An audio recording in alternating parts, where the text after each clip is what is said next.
Good morning and welcome to Breakfast with Bridgett on this Wednesday, November 20th. It is 7:30 here on News 6 Plus and clickorlando.com. We have some weather, traffic, some top headlines to get to. Also this morning, we're helping you watch out for scams and schemes this holiday season. We have a live interview coming up with Trend Micro, and we'll look out for those new schemes that are involving artificial intelligence and how, because of that becoming more and more mainstream, more and more schemes and scams are convincing, more people are being fooled. And so we'll tell you what to look out for as you're out there shopping online and in person and doing different things to get ready for the holidays. Always want to be aware of ways to stay safe, both physically and, out there in the cyber universe. So let's get over to the Pinpoint Weather Center with Chief Meteorologist Candace Campos. A little bit of a soggy start this morning, and we're looking forward to some cool air as well. Good morning, Candace. Oh, turn on your mic.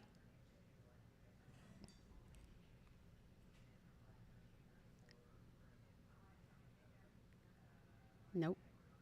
Not yet. Nope. Not yet. Let's see here. Stand by. No? Don't have her? We'll try to get it figured out. Okay, we'll try to get that figured out. We'll head over to Steve. We'll come back to you, Candace. Let's see if we have better luck with Steve. Hey, Trooper Steve, how are you? Can you hear me? I do hear you, yes. All right. Well, we could switch spots and I could bring my phone over there. She could roll on over to you, whatever you want to do. Yeah, we'll do the traffic first, though. Okay. All right. So let's get straight to the roads first, though, because it's an interesting morning out there. I-4, for the most part, doing great. We do have some steady slowdowns here and there, but it was weird this morning because I felt it was a holiday. I felt like everyone's like, oh, it's going to be gloomy. The weather, the cool weather's coming in. I'm just going to take the day off. And I want to be one of these people right now. Eatonville, Winter Park, no issues along Aloma. We're not seeing any delays. I do have a few minor crashes, but nothing that you need to be concerned about. 408 at the 6-mile marker, no lanes blocked. Up here in Wekiva area, Cimarron, 436 at Wekiva Springs, no lanes blocked. So we're in pretty decent shape. Your drive time's where they should be, 34 minutes, Champions Gate to downtown Orlando. That's actually a really good drive time this morning. And then you can see right now along the Florida Turnpike, we're good. Oak Ridge, downtown Orlando, our metro area. Now, of course, eastbound through your main lines down there, we do have the slowdowns, but nothing that's like outside the norm. Further east, Oviedo, 434, north and southbound, nice and clear. So today, I'm sorry, I'm all confused. Bridgett, I am going to meet up with Corey Murray. He is one of our photojournalists, and he's not just a photojournalist. He does so much. He's a podcaster. He is there for the community. And every year he has made sure that I am with him over at Dream Lake Elementary School in Apopka. And that's where we're going to be today. It is Teach-In Day. So it's where professionals from all over the community get to go to a school and just tell them about their job. And I've gotten to do that with Corey for the past few years. And today I'm going to go over there with him again. And we have the opportunity to stream a little bit. So we're going to do a quick little 10-minute stream about 10 a.m. with the kids and kind of show them how everything works. So that's going to be a good time. That is going to be fun. I can't wait to see that. And that's at 10? That's going to be at 10 o'clock. Are you up and going over there? I think so. She thinks she is back up and going. Our chief, talk about resourceful. I look over, the computer shut down. She's got her phone up and she's ready to rock and roll. There we go. Let's see if her stuff's working. I'll send you over to her. Thank you, Steve. Yep. All right, Candace, there you are. Mic check. I heard you. I heard. Just kidding. Oh. See? I'm done. I had to. I don't know what happened, but whatever. Anyway, hi, everybody. Good Hi. morning. So we still have some right. soggy weather out there. It's not as bad as like what we were first expecting. It broke up some. Yeah, I mean, listen, at the end of the day, I also woke up this morning thinking we're going to have a little more rain in the forecast. Oh, Yeah, you're we looking had at the my honey? ponchos on standby. The kids wanted their ponchos out. Like the theme park You know, ponchos. all the kids, my kids wanted the ponchos too. Do you need some of my honey? No, you already gave me some cough drops. Yeah. We're all kind of fighting some like wiggle, a Mm. little something. Yeah, so at the end of the day, the way I'm trying to explain it to some folks who are like wondering, i.e., the rest of us here, we were talking about a cold front that was coming in today. That's still coming in. That's an Arctic blast. But on top of what the front that we were dealing with, we're actually tapping into some tropical moisture. And tropical systems tend to be kind of finicky. So what it looks like might have happened is that a lot of that moisture that was being picked up from from the remnants of Sarah, a lot of those models thought that this was actually moisture from the front and they held it like that.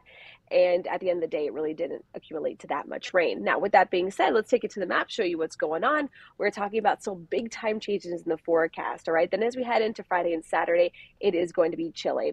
Satellite radar composite here is kind of that wide view. Notice that there is plenty of rain still, but either A, a lot of it's fizzled out over central Florida, or B, a big chunk of it kind of slid just to our south. So areas that's across southwest Florida are going to be dealing with a little more rain than we are. So as we take you here hour by hour, that cold front's still coming through. The cold air won't get here just yet, as highs today will be into those upper 70s. Now, as we head into go to bed tonight, early tomorrow morning, like this morning, we woke up into the 70s. Tomorrow, we're going to talk about almost a 20-degree drop in temperatures, feeling like those mid-50s across our inland zones. But then the cold air continues. We're talking about temperatures going down. This is Friday morning, down into those mid-40s, closing in on 50 degrees along the coast. But then it gets even colder. We're talking, instead of 40s and 50s, we're going to go 30s and 40s. Some of our northern zones could be even playing with the chance for a little bit of patchy frost in the forecast, like up in Ocala. But then overnight low of 38 early Saturday morning, with another chilly start come Sunday morning. So for those wondering, yeah, we have seen temperatures this cold so far this year. It was back in February, so already it's going to be a shock to the system, but it's very early blast of cold air. Normally we don't get temperatures like this until like January, February. Now the last time we have to look back, the last time we saw temperatures this cold was back in 2018. So there certainly has been quite some time since we've seen temperatures in the 40s in November. Speaking of November, it would be a very cold Thanksgiving if Thanksgiving was actually on time this year, but we're a week delayed, right? So looking ahead to next week's Thanksgiving preview, looks like we're going to be back into those 80s. Overnight lows could be down into the 60s. So a very mild Thanksgiving, not extremely wet, nothing too extreme in the forecast for Thanksgiving. But temperatures will be moderating back into those 70s starting Sunday, most likely Monday, as it will be a very chilly 4 days ahead. So prepare yourself. Put the rain gear away. You obviously didn't need much of that today, but certainly you will be needing several layers, if you ask me, for the next couple of mornings. All right. So dust it off tonight. Have it ready for Thursday I'll morning. do it. All right. Sounds Yes. good. Some tight, maybe boots, tights, Oh, earmuffs, scarves, hats, leggings. whatever. Yes. Okay. I don't judge. I don't judge. Socks with flip flops. Yeah. All right. That's a Florida staple for the winter. Yes. Sounds cozy. Thank you, Candace. You're welcome. All Bye. right. See you soon. So we have a really shocking story this morning out of DeBerry involving some really unfortunate things. A school resource officer was hurt in this, and they basically had actually not that one. Sorry about that. This is actually leaders in DeBerry voting down plans to build a new K-8 school today. News 6's Mark Lehman has more on why traffic is a big concern with this plan and why they are having second thoughts. Some people are having second thoughts. We'd love to have a school here in DeBerry. Anthony DiFiore lives in the Springview subdivision. He says bringing a new school to DeBerry would be good for the community. What he's not on board with is building it right outside his neighborhood. Too much congestion. I think it'd be very upsetting for a lot of people. Volusia County Schools is asking DeBerry to approve construction of a K-8 school on the corner of Shell Road and Spring Vista Drive. City leaders, though, say there's a lot of problems with that proposal. One, it's not necessarily large enough, but two, the road impact and everything else it has on existing businesses is going to be enormous. City Manager Carmen Rosamonda says the school would cause traffic and drainage issues in the area. He also says the city and school district already agreed to an alternate site. So they're trying to sell them on this particular site when the school has already purchased this site down here. In July, DeBerry approved plans for a school to be built near Buckley Drive off 1792. Rosamonda says it's much better suited for a campus, but the district is likely exploring other options because of a developer's influence. Our job is to make to do a school, but and give the opportunities for a school, but also it is to protect our residents and maintain their lifestyle. All right, so we'll keep you updated on what's happening in DeBerry. Also this morning, a very troubling story from our News 6 investigator, Mike DeForest, involving a child rape victim who is now a grown woman. She is from Melbourne, but she is so disturbed because police have admitted that the evidence from her rape case when she was a child has been destroyed. So here is Mike with more on that story. The police came out. They had me, I had to change clothes. I had to go to the hospital, and they did a rape kit. Liz Bradshaw was 11 years old when she says she was raped in her bedroom by a family acquaintance. News 6 is not identifying the man because he's never been charged with the crime. You named him the night it happened. Yes, sir. You told police his name. Absolutely.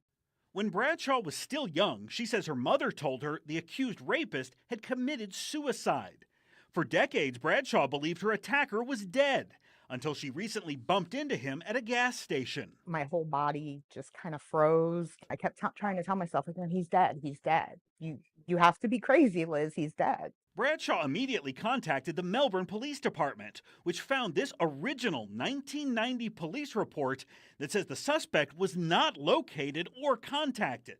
The agency also discovered this Florida Department of Law Enforcement lab report. It confirms semen was identified in the rape kit and on Bradshaw's bedding and clothing. These drawings show the location of stains found on Bradshaw's nightgown and on the inside of her underwear, but the actual items are missing. Melbourne police could not find them, saying the physical evidence had been disposed. Without that evidence, prosecutors say they cannot file criminal charges against the suspected child rapist who still lives in Brevard County. An officer of Melbourne Police Department destroyed the evidence in the active rape case of an 11-year-old child. Hoping to understand how that happened, Melbourne police conducted an audit. Now, after a nearly year-long review that included interviews with retired employees and a thorough search of the agency's records, Melbourne police conclude there is no way to know when, why, or who authorized disposal of the evidence. A retired detective who originally met with Bradshaw at a hospital back in 1990 told auditors he does not remember anything about the case. Bradshaw's attorney says he's never seen such wanton disregard for the safety and emotional well-being of a rape victim. Mike DeForest, News 6. It's a really troubling story there, but we will continue to keep you updated if there are any more developments. Now to a police review board story. This is a follow-up. The newly sworn-in mayor in Kissimmee is vowing to rebuild trust from the people in the city for their police force after allegations of misconduct. So last night, the commission said that one option could be the return of a citizen review board. Here's Treasurer with more. It's time to really expose the culture inside that department that has gone on for far too long. People have called for the Kissimmee Police Civilian Oversight Board to be reinstated after fallout in the department. Police Chief Betty Holland and Deputy Chief Camille Alisea resigned after concerns from the Orange Osceola State Attorney's Office about questionable conduct by nearly a dozen officers. We've heard from enough citizens to understand the need for transparency. After a discussion at Tuesday's City Council meeting, commissioners decided they want to bring the Citizens Review Board back. That board was disbanded back in June of this year as a result of a new state law which took effect July 1st that eliminated the ability for civilian oversight boards within municipalities to hear use of force complaints. If commissioners vote to restore the board down the line, it will look different. The interim police chief, Robert Anzueto, must appoint a minimum of 3 and maximum of 7 members. One is required to be a retired law enforcement officer, and the board is only allowed to review policies and procedures, then make recommendations. Do you think it should have been disbanded in the first place? No, I don't think so. It adds a positive enhancement to our law enforcement community, and I think it it works well. Before Kissimmee commissioners can take a final vote on whether to reinstate the Civilian Oversight Board, there has to be 2 public hearings so the community can get a chance to weigh in. In Kissimmee, Treasurer Roberts getting results, News 6. All right, thanks, Treasure. We'll keep you updated on that. We're taking a quick break. We'll be back with a live interview about how to look out for schemes, scams, and ripoffs this holiday season involving artificial intelligence. It is really getting tricky out there, so we will have some expert advice live up next.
All right, welcome back. We're getting you ready for the holidays. You know, it is a busy time, lots of shopping. Sometimes we talk about safety issues when it comes to going out and about and shopping at brick and mortar stores. Sometimes we talk about those schemes and scams that show up online on your text messages. And today we have Martin Lopez with us from Trend Micro, and he's here to talk to us about cybersecurity threats, and he's an expert in cybersecurity. Martin, thanks for being with us this morning.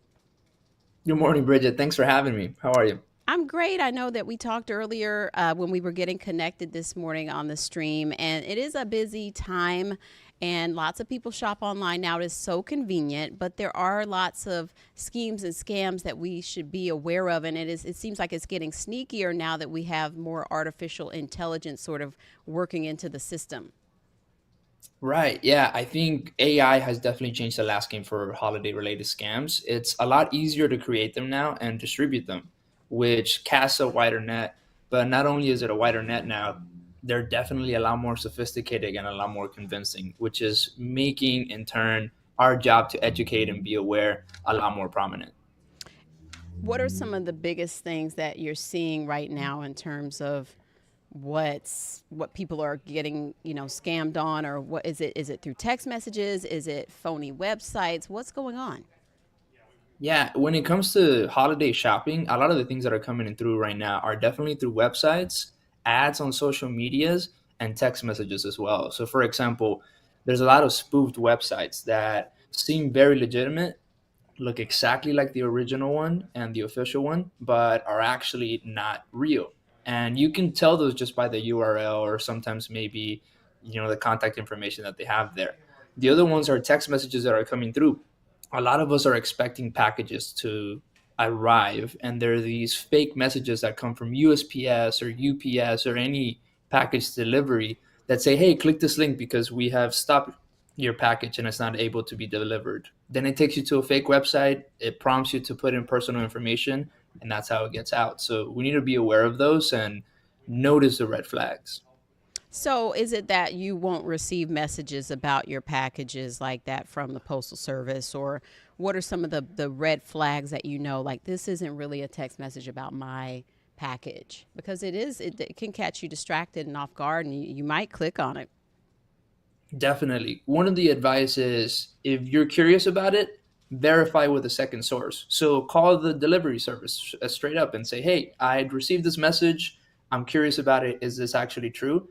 And most commonly, the USPS is not going to contact you through text message and a random number at that. So that's something to look after. Usually those notifications will come through email or through an application. But the best thing to do is to verify with a second source.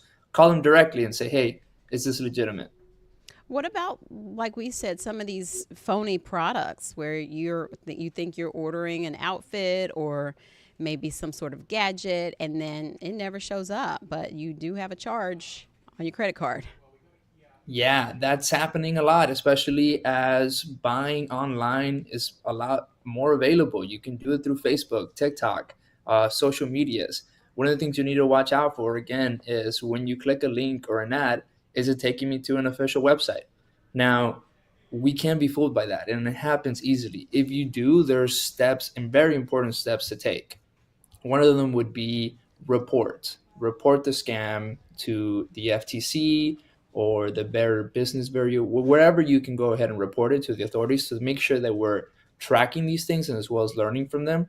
The other ones are active steps that you need to take, which is change your passwords, contact your bank, monitor your accounts, and again, because this is so important, make sure that you report the scam.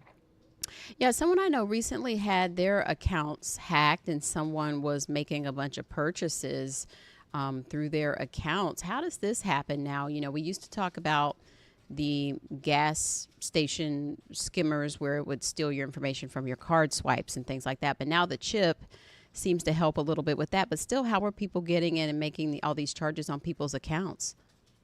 Yeah, there's a lot of easy ways for your personal data, which is sometimes your credit card numbers, to be leaked online. The way that we do transactions now, everything is online. So for example, if I'm making a purchase through a website and an organization, and that organization happens to be breached and that data is leaked, it is now out there in the dark web for anybody to gather and to use. And a lot of the times that's where people are getting this data. And it's part of the way that we shop now, right? It's difficult to not be inputting that data into websites, but we just need to be aware of where we're doing it. And if you get reports that your data has been leaked, make sure that you're taking active steps to change those passwords, get a new credit card number. That way, these scams, you're not falling victim to them.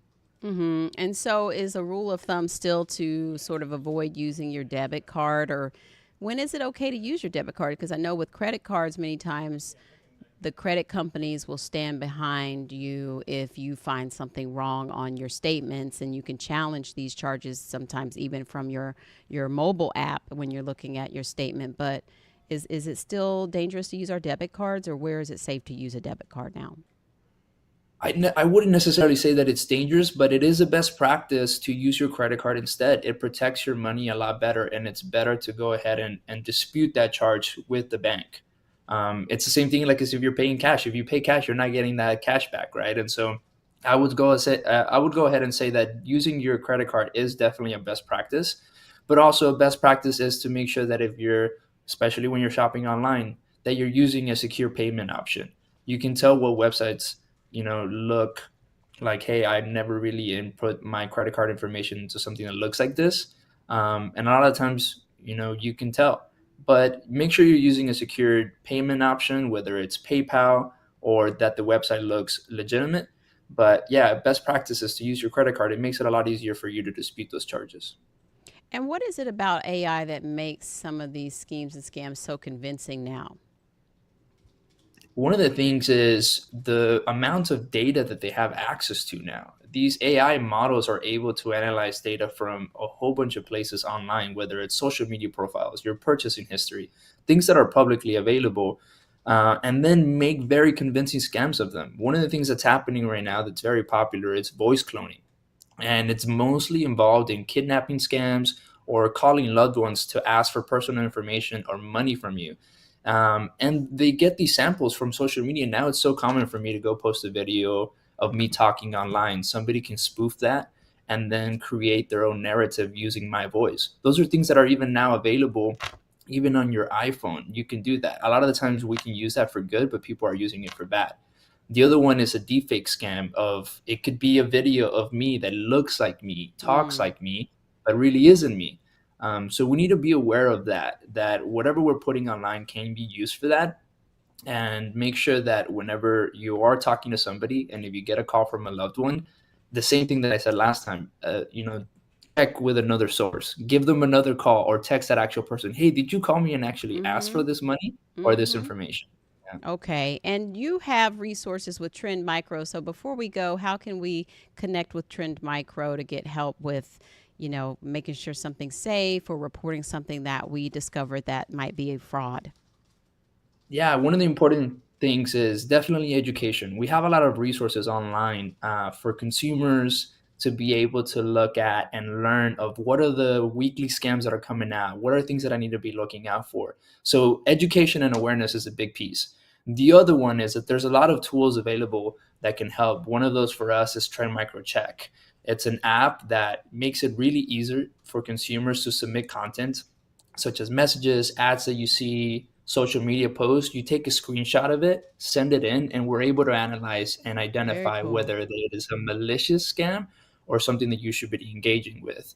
Not only does it help with that, but it helps filter out spam messages, spam calls, and even if you're in a video call like we are right now, if I was using deepfake, that app would be able to tell you, hey, that person that you're talking to, I don't think it's real. Okay. Well, this is very helpful, Martin. Thank you so much for the tips and advice. Take care. Thank you. I appreciate you. Have a good day. You too. Before we go, it's the last day to help out with the turkey drive to help out families from Boys and Girls Clubs. So scan that QR code or email Corey at blackmensundays.com. We're trying to feed 50 families this Thanksgiving, and we look forward to making that possible thanks to you. So get those donations in if you've been meaning to get involved with that, and we really appreciate you, and so does the Boys and Girls Clubs of Central Florida. That's going to do it for us this morning. We'll see you at noon for more news and weather. Take care.